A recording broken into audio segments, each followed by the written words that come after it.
আজকের একটা শতকরার উপরে ভালো অঙ্ক এনেছি। দেখো, জল জমে বরফে পরিণত হলে আয়তন 10% বেড়ে যায়। তাহলে বরফ গলে জল হলে আয়তনের শতকরা পরিবর্তন কত হবে? দেখো কিভাবে করছি, সলভ। এখানে জল জমে বরফে পরিণত হলে আয়তন 10% বেড়ে যায়, অর্থাৎ আমরা লিখতে পারি 10% বেড়ে যায়। অতএব 100 গ্রাম, ধরে নিলাম 100 গ্রাম জল জমে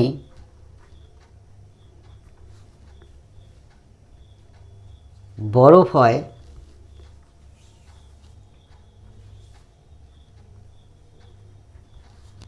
10% বেড়ে গেছে, তার মানে 110 গ্রাম।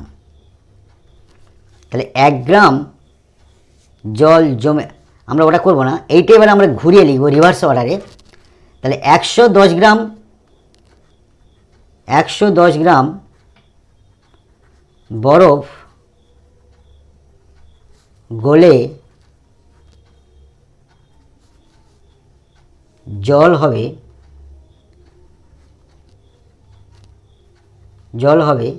100 গ্রাম। যদি 100 গ্রাম জল জমে বরফ হয় 110 গ্রাম, তাহলে 110 গ্রাম বরফ গলে জল হবে 100 গ্রাম। তাহলে অতএব 1 গ্রাম বরফ গলে জল হবে 100-র নিচে কম মানে ভাগ 110 গ্রাম।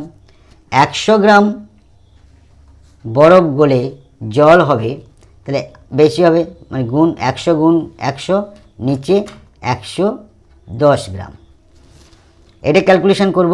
অতএব এর শূন্য একটা শূন্য কেটে গেল, উপরে থাকছে 1000 নিচে 11। অতএব শতকরা পরিবর্তন হবে, উত্তরটা হবে শতকরা